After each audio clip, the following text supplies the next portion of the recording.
आज हम बात करेंगे फूको के बारे में। हम्म, मिशेल फूकोट एक प्रसिद्ध फ्रांसीसी दार्शनिक, इतिहासकार और समाजशास्त्री थे। इनका जन्म 15 अक्टूबर 1926 को फ्रांस के पोइटियर्स नामक स्थान पर हुआ था। उनका पूरा नाम पॉल मिशेल फूको था। फूको के पिता एक सर्जन थे और वो चाहते थे कि फूको भी चिकित्सा के क्षेत्र में जाए, लेकिन फूको का रुझान क्या था? वो समाजशास्त्र की तरफ था, इतिहास और फिलोसफी की तरफ था।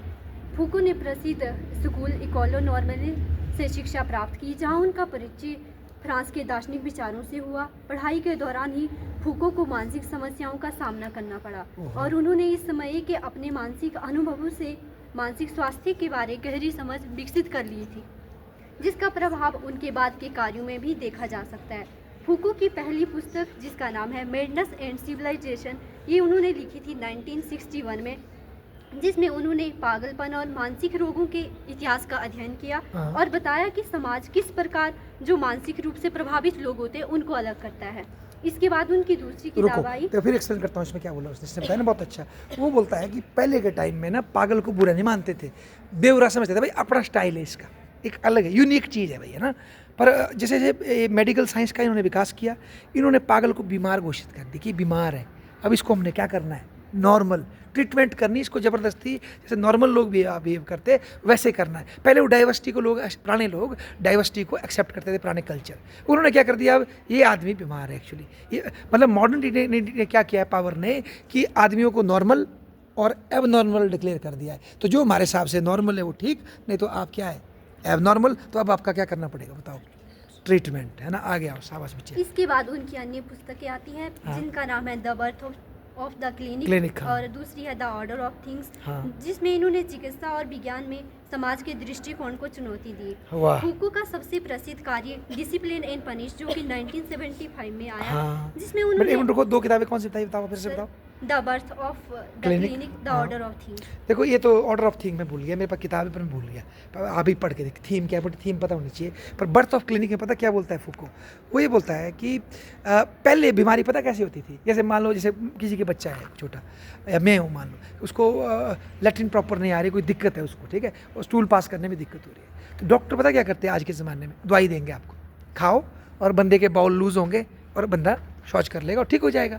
पर पहले क्या करते थे, पहले बोलते अच्छा ये दिक्कत है, तो वो जो आयुर्वेद था, या दो चीज़ थी उसमें, वो आपको पूरा इलाज देंगे, पानी पियो, खाना पचा के खाओ, रात से पहले खाओ, या थोड़ा व्यायाम करो। तो बोले मतलब पहले बीमारी को ना फोकस करके पूरे शरीर को स्वस्थ करने पे क्या करते थे, फोकस। आज क्या है, समस्या कहाँ है बताओ, हम उसको ठीक कर देंगे। जैसे फॉर एग्जांपल, जैसे आज देखा होगा आपने लेडीज़ का वो सी सेक्शन बढ़ रहा है, ज़्यादातर जो बच्चे होते हैं किससे होते हैं, सिजेरियन से, क्योंकि डॉक्टर कोई ऐसी एहतियात नहीं थे कि भाई अब आपने पोछे लगाने नीचे थोड़ा, ताकि बच्चा डाउन आए, कुछ नहीं, आप मज़े से रहो, फिर आ जाओ हॉस्पिटल, हम आपका क्या करेंगे, इलाज। और उसमें क्या होता है, फिर लास्ट में जब दिक्कत है तो हम क्या लगाएंगे। मतलब पहले इलाज कैसा होता था, आदमी के संपूर्ण शरीर को ठीक करना है। जैसे बुखार है आपको फॉर एग्जांपल, तो अपने शरीर के टेम्परेचर को ठीक करो, आज आपको दवाई मिलेगी, वो तुरंत उसको सप्रेस करेगी और आप ठीक हो जाएंगे, पर लॉन्ग टर्म में उसका क्या हो रहा है, नुकसान। मतलब मानव शरीर की अपनी गरिमा, कि हम खुद ठीक हो सकते हैं अपने शरीर से, उसको कम मान के आदमी को किस पर निर्भर कर दिया है, डॉक्टर के हस्तक्षेप पर। डॉक्टर क्या बन गया है, ज्ञान का सोर्स। और आज देखो आप, जो बड़ी बड़ी बहुराष्ट्रीय कंपनियां हैं बेटा, किस तरह से लूट रही है हमारे को। बीपी के कोई इलाज नहीं, जिसको बीपी हो गया ना एक बार और दवाई खाई, वो हमेशा ज़िंदगी भर दवाई खाएगा, वो कभी ठीक नहीं होगा, ठीक है। जिसको हार्ट की बीमारी है, उसके स्टंट पड़ते रहेंगे, कभी ठीक नहीं होगा। तो ये कैसे इलाज हो रहे, कहने को वो इलाज है, पर आप कभी भी ठीक नहीं होंगे। तो ये सब इसके कारण है। अगला बताओ, शाबाश बेटे। फूको का सबसे प्रसिद्ध कार्य डिसिप्लिन एंड पनिश, जो कि 1975 में लिखा गया है, जिसमें उन्होंने आधुनिक जेल प्रणाली और दंड के तरीकों का गहरा विश्लेषण किया। इस पुस्तक में उन्होंने बताया कि समाज में सत्ता का कैसे विकास हुआ तथा किस तरह से सत्ता के द्वारा लोगों के व्यवहार को नियंत्रित किया जाता है। ब्यूटीफुल। किताब का नाम बोलो। Discipline and punish. अब याद आई मेरे को। देखो फूको बोलता है, मध्यकाल में आप देखेंगे, मेरे को सजा होनी है, मेरे को चौक पे खड़ा किया जाएगा और मेरे को चीरा जाएगा जंबूरों के साथ, सब देखेंगे, या चौक पे मुझे लटकाया जाएगा। तो बोलता था ये अच्छा था, क्यों लटकाएंगे, अन्याय होगा, लोग देखेंगे, दुखी भी हो सकते हैं। आज क्या है, आज जब से बैंथम वगैरह आए ना, इसने बोला मारो मत लोगों को, क्या करो, सुधारो उसको, उसके लिए क्या करो, उसको जेल में डाल दो पहले, फिर वहाँ धीरे धीरे उसको सुधारो। इस चक्कर में लोगों को लगा देखो इसको फांसी तो हुई नहीं, इसको जेल में रखा है, और आज वो आदमी जेल में कई दिन से सड़ रहा है, आपको पता ही नहीं है। उसको मार नहीं रहे हैं, पर वो जेल में बंद हो गया ना, उसका जीवन ही नरक हो गया वहाँ, और अगर उसको अन्याय से अंदर डाला है आपको पता ही नहीं। जैसे फॉर एग्जाम्पल भारत में देख लो आप, भारत में जो बेटा लोग जेल में फंसे हैं ना, 60-70% ऐसे लोग हैं बेचारे जिनका भी फैसला ही नहीं हुआ, क्योंकि उनके पास वकील ही नहीं है, तारीख पे तारीख चली है उनकी। तो मतलब ये आपको देखने में बड़ा अच्छा लगता है मॉडर्न सिस्टम, पर ये आपको लॉन्ग टर्म में क्या करता है, हरास। फिर क्या करता है देखो ये सिस्टम, फिर जाता है ये एजुकेशन के ऊपर। जो तो अपराधी उनको डालेगा जेल में, जो है नए बच्चे जो अपराधी ना बने आपको किस में डालेंगे, स्कूल में, और स्कूल के थ्रू आपको मोटिवेट करेगा, ऐसा करो, ऐसा खाओ, ऐसा पहनो। इस तरह से आपके वेरी माइंड को, जो बायो पावर की बात की, उसको कंट्रोल किया जाएगा। मतलब आपकी अपनी स्वायत्ता नहीं है, आपको सिखाया जा रहा है बचपन से। आगे बोलो, शाबाश। फूको की सोच और उनका काम मुख्य रूप से शक्ति, ज्ञान और समाज के संबंध को समझाना था। फूको की मृत्यु 25 जून 1984 को HIV एड्स के कारण एड्स हुई। हाँ जी। उनके कार्यों में दर्शन, समाजशास्त्र और इतिहास और कई अन्य के क्षेत्रों में भी उन्होंने योगदान दिया। हाँ आज भी उनके विचार समाज में सत्य और ज्ञान के संबंधों को समझने के लिए सही महत्वपूर्ण बात। माने जाते हैं। अब हम बात करेंगे पावर और नॉलेज की। हाँ फूको के अनुसार पावर एसोसिएटेड है पॉलिटिक्स से, और नॉलेज का संबंध है पेडागोजिकल से, यानी कि टीचिंग और एजुकेशन। फिर से बोलो, क्या बोला आपने पहले, फिर से बोलो, शाबाश। सर, जो पॉलिटिक्स है ये हाँ। संबंधित है, जो पावर है ये पॉलिटिक्स से संबंधित है, और जो नॉलेज है ये पेडागोजिकल से संबंधित है, अच्छा। यानी कि टीचिंग और एजुकेशन से। ठीक है। लेकिन फुकोल्ट कहता है कि पावर और नॉलेज इंटरकनेक्टेड है, इनका आपस में बहुत अच्छा क्लोज इन रिश्ता है। अच्छा। फुको कहता है कि पावर प्रोड्यूस करता है नॉलेज को, और नॉलेज शेप देता है पावर रिलेशन को। फुको कहता है कि पावर का मतलब सप्रेस करना नहीं, यानी कि एक डोमिनेंट ग्रुप है वो या फिर कोई इंडिविजुअल व्यक्ति है जिसके पास पावर है, वो अपने से नीचे वाले व्यक्तियों को प्रभावी उन पर दबाव नहीं डालेगा, बल्कि इसके साथ साथ पावर नॉलेज भी प्रोड्यूस करता है। बहुत सारे संस्थान जहाँ पावर को प्रैक्टिस किया जाता है वो नॉलेज को भी प्रोड्यूस करते हैं, जैसे कि स्कूल हो गए, हॉस्पिटल हो गए, या फिर जो कि नॉलेज के सोर्स है, अखबार हो गई। हाँ जी। फुको ने पावर के 3 टाइप बताए हैं। पहला है सॉवरन पावर, दूसरा है डिसिप्लिनरी पावर, और तीसरा है बायो पावर। अगर सॉवरन पावर की बात करें तो sovereign power drive from the authority granted to king, ये पावर ट्रेडिशनल है। फुको ने अपनी पुस्तक द हिस्ट्री ऑफ सेक्सुअलिटी जो 1976 में लिखी थी, इसमें सॉवरन पावर के मुताबिक ये कहता है कि जो ज़िंदगी होती है उसका फैसला बादशाह लेता है। वो कहता है कि राइट टू टेक लाइफ और लेट लाइफ, जान लेने और जीने का अधिकार उनका कहने का मतलब है कि उस समय बादशाह देता था। पहले क्या होता था कि एक जो राजा होता था वो पब्लिक एग्जीक्यूशन के जरिए अपनी पावर को दिखाता था। पब्लिक वो समाज में किसी व्यक्ति को फांसी देने के ऑर्डर देता था, और ये जाहिर करने की कोशिश करता था कि ज़िंदगी और मौत देने वाला वही है, लाइफ और death is in my hand. Time के अकॉर्डिंग और जो ये सॉवरन पावर है ये कम होती गई, और पावर की जो दूसरी फॉर्म है वो आई, वो है डिसिप्लिनरी पावर। इसके ज़रिए लोगों के बिहेवियर को कंट्रोल किया जाता है। फुको ने अपनी पुस्तक डिसिप्लिन एंड पनिश 1975 में इस कंसेप्ट को इंट्रोड्यूस किया। डिसिप्लिनरी पावर में कुछ टेक्निक को यूज किया जाता है, जैसे कि सर्वेलियन। इसका मतलब होता है कि लोगों को महसूस कराया जाता है कि उनकी निगरानी की जा रही है और उन्हें देखा जा रहा है, ताकि वो अपने बिहेवियर को क्या करें, कंट्रोल करें। और उन पर पावर इन्फोर्स की जाती है ताकि वो डर के माध्यम से नॉर्मल बिहेव करे और ओबीडेंट और प्रोटेक्टिव बनकर सोसाइटी को बेनिफिट दे। वाह।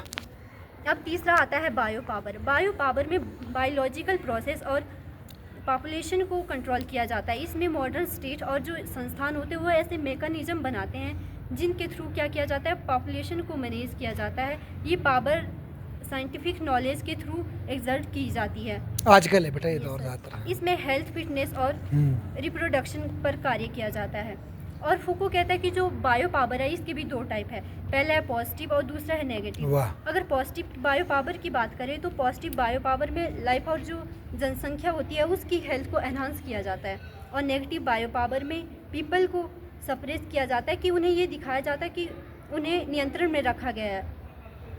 फुको का पावर का नॉलेज का जो कंसेप्ट है वो मार्क्सिस्ट आइडियोलॉजी है उसके पावर से डिफरेंट है, क्योंकि मार्क्सिस्ट क्या कहते हैं कि पावर रूलिंग क्लास और कैपिटलिस्ट के पास होती है और वो वर्किंग क्लास को ऑपरेस करते हैं। लेकिन फूको क्या कहता है कि जबकि फूको कहता है कि पावर सिर्फ ऑपरेशन की वजह से नहीं बनती बल्कि नॉलेज भी प्रोड्यूस करती है और पावर और नॉलेज का एक दूसरे के साथ गहरा संबंध है। होता है।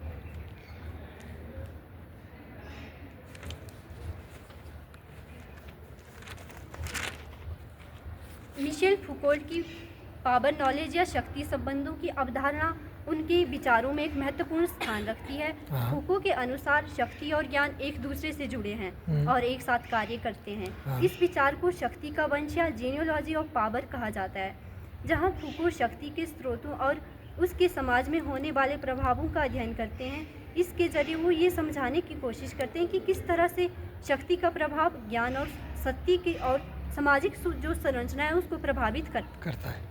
मिशेल फूको ने जीनियोलॉजी ऑफ पावर या शक्ति का वंशवृक्ष एक ऐतिहासिक दृष्टिकोण माना जाता है। इसमें वो ये समझाने की कोशिश करते हैं कि कैसे समय के साथ शक्ति का स्वरूप, उसकी जो भूमिका है और उसका उपयोग बदलता रहता है। इसे समझाने के लिए फूको इतिहास की तरह घटनाओं और तिथियों पर ध्यान केंद्रित नहीं करते, बल्कि इन घटनाओं के पीछे छिपी शक्ति की जो संरचना है और सामाजिक व्यवस्था को समझाने का प्रयास करते हैं। स्ट्रक्चर अच्छा जो इन्होंने बोला जी ने ना। अब हम बात करेंगे जीनियोलॉजी ऑफ पावर के आधार की। फूको का कहना है कि शक्ति सिर्फ राजनीतिक अधिकारों या दमनकारी ताकतों तक सीमित नहीं है। वो मानते हैं कि शक्ति समाज में हर कोने में व्याप्त है। शक्ति का इतिहास कोई सच्ची रेखा में विकसित नहीं हुआ है, बल्कि ये विभिन्न सामाजिक, सांस्कृतिक और राजनीतिक परिस्थितियों के अनुसार बदलता रहता है और उस हिसाब से ढलता भी है। फूको ने निश्चय के वंशवृक्ष के विचार से प्रेरणा लेकर ये समझाने का प्रयास किया कि शक्ति केवल एक के ऊपर दूसरे का प्रभुत्व नहीं है, बल्कि ये गहराई तक फैली हुई संरचना है। शक्ति का स्वभाव और इसका विकास। फूको कहता है कि शक्ति का स्वरूप समय के साथ बदलता रहा है। पारंपरिक दृष्टिकोण में शक्ति को सिर्फ कानून, राज्य या दमनकारी ताकतों तक ही सीमित माना जाता था, लेकिन फूको बताते हैं कि शक्ति हर जगह फैली है, जैसे स्कूल, अस्पताल, जेल, कार्यस्थल और परिवार में भी। फूको का मानना है कि शक्ति का विकास एक सरल रेखा में नहीं होता, बल्कि ये समाज की ज़रूरतों, सांस्कृतिक, जैसे जैसे समाज में मान्यताएं बदलती जाती हैं उस हिसाब से शक्ति का जो स्वरूप है वो भी बदलता है। शक्ति का प्रयोग और उसका प्रभाव। फूको बताते हैं कि शक्ति केवल नियंत्रण का माध्यम नहीं है, ये उत्पादक शक्ति है। इसका अर्थ है कि शक्ति नए विचारों, ज्ञान और सामाजिक मानदंडों का निर्माण करती है। उदाहरण के लिए शिक्षा प्रणाली। स्कूलों में विद्यार्थियों को शिक्षित करने के नाम पर समाज में जो मानदंड होते हैं या फिर नियम होते हैं वो भी सिखाए जाते हैं। ये एक प्रकार का शक्ति का प्रयोग है जहाँ ज्ञान का उपयोग नियंत्रण के लिए किया जाता है। और दूसरा है अस्पताल और स्वास्थ्य प्रणाली। चिकित्सा संस्थान स्वास्थ्य के नाम पर लोगों के शरीर और व्यवहार को नियंत्रित करते हैं। डॉक्टर और अन्य विशेषज्ञों के पास ज्ञान की शक्ति होती है जिससे वो तय करते हैं कि लोगों के लिए क्या अच्छा है और क्या नहीं, बुरा है। शक्ति और समाज में सत्य का निर्माण।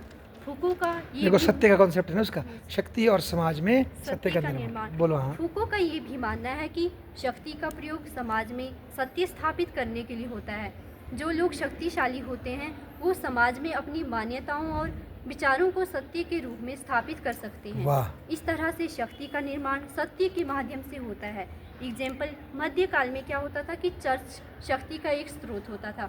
उन्होंने अपनी मान्यताओं को सत्य के रूप में प्रचारित किया। इसी तरह आधुनिक समय में सरकारें और बड़ी जो संस्थाएं होती हैं वो अपनी विचारधाराओं को सत्य के रूप में प्रस्तुत करती हैं। जैसे मैं आपको उदाहरण देता हूँ, बहुत बढ़िया। आपकी जेब में पैसे होंगे 500 रुपया, 200 रुपया, 300 रुपया, है ना। हम सब मानते वो क्या है, असली है ना पैसे वो, पर रियलिटी में बताऊँ आपको वो पैसे नकली है। वो सिर्फ सरकार के विश्वास पे चलते हैं। अगर एक दिन सरकार का विश्वास उठ गया तो वही नोट आप जला देंगे, जैसे कि नोटबंदी में हमारे देश में हुआ। पर हम सब उसको क्या मानते हैं, सच, और फॉलो करते हैं। ये बहुत बड़ा उदाहरण है इसका।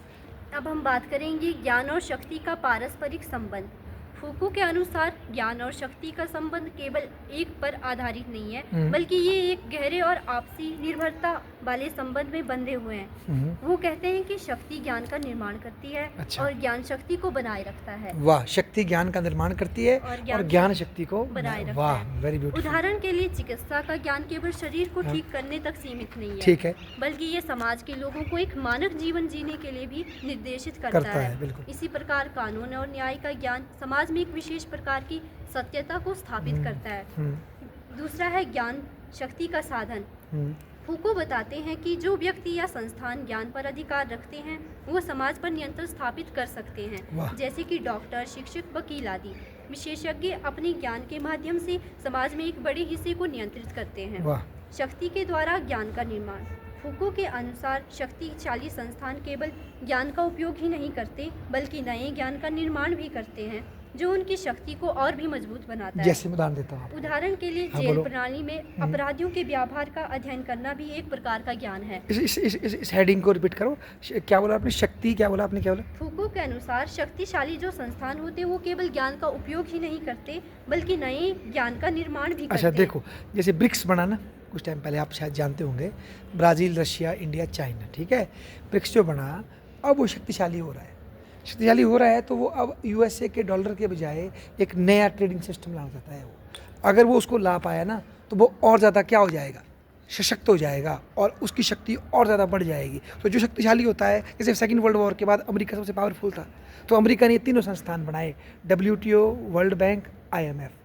तो समझे, जो ताकतवर है वो उससे ज्ञान भी पैदा करता है। आगे बोलो, शाबाश बेटा। तीसरा इसका पॉइंट है सत्य का सामाजिक निर्माण। हाँ। फूको कहते हैं कि सत्य कोई निश्चित वस्तु नहीं है, वाह। ये शक्तिशाली संस्थानों द्वारा निर्मित और नियंत्रित होता है। वाह। इस विचार को वो सत्य के शासन के रूप में परिभाषित करते हैं जिसका अर्थ है कि हर समाज में सत्य का निर्माण एक प्रकार के नियंत्रण तंत्र द्वारा किया जाता है। अच्छा, शाबाश। सत्य पर नियंत्रण।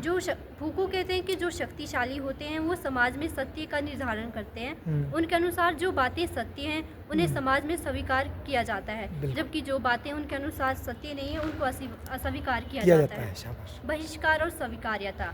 फूको के अनुसार सत्य का एक महत्वपूर्ण पहलू ये है कि वो तय करता है कि कौन सी बातें स्वीकार की जाए और किन बातों को बहिष्कृत किया जाए। जैसे फॉर एग्जांपल मैंने बताया आपको, एलोपैथी के राइज से हमने अपने आयुर्वेद, योगा, इन चीज़ों को मतलब वो बता दिया कि भाई ये तो सब ठग प्रपंच है, छोड़ दिया उसको और उसकी तरफ चल पड़े। आगे बोलो, शाबाश। संस्थानों के भीतर सत्य और शक्ति का प्रयोग। हाँ। फूको ने ये दिखाया कि शक्ति और सत्य का संबंध विभिन्न संस्थानों में कैसे काम करता है और कैसे ये समाज में एक प्रकार की सामान्यता का निर्माण करता है। शक्ति प्रणाली में शक्ति और सत्य। स्कूल और कॉलेज समाज में ज्ञान का प्रसार करते हैं, लेकिन फूको का मानना है कि ये ज्ञान केवल सीखने का माध्यम नहीं है बल्कि ये समाज के मानकों को बनाए रखने और नियंत्रण करने का तरीका भी है। उदाहरण के लिए एक छात्र को सफल या असफल के रूप में वर्गीकृत करना एक प्रकार शक्ति का उपयोग है। हाँ। जो समाज में ज्ञान के माध्यम से सच्चाई का एक स्वरूप निर्मित करता है। वाह, क्या बात बोली, समझे आप। एक बच्चे ने नेट का टेस्ट दिया, थोड़े नंबर कम आए तो वो अयोग्य है और जिसने निकाल दिया वो क्या हो गया, योग्य। तो लगा दिया ना आपने, और पूरे समाज में फिर वो गैप पैदा हो जाएगा। शाबाश। अस्पतालों और चिकित्सा प्रणाली में सत्य। हाँ। चिकित्सा का उद्देश्य केवल स्वास्थ्य का प्रबंधन नहीं है बल्कि इसके जरिए समाज में ये तय किया जाता है कि किसे स्वस्थ माना जाएगा और किसे अस्वस्थ माना जाएगा। बिल्कुल। और किसे असामान्य चिकित्सक के जरिए शक्ति का प्रयोग चिकित्सा के द्वारा लोगों के शरीर पर उसके स्वास्थ्य के लिए तय किया जाता है, जिसके अनुसार लोग अपने जीवन को ढालते हैं। कानून और न्याय में शक्ति। कानून का उपयोग समाज में एक प्रकार का सत्य स्थापित करने के लिए होता है। ये तय करता है कि कौन सी बातें समाज में वैध है और कौन सी बातें अवैध है। न्याय व्यवस्था में शक्ति का उपयोग कर समाज में उन बातों को सत्य के रूप में स्थापित किया जाता है जो समय की शक्ति संरचना को समर्थन देती है। Thank you. धन्यवाद, ताली बजाओ।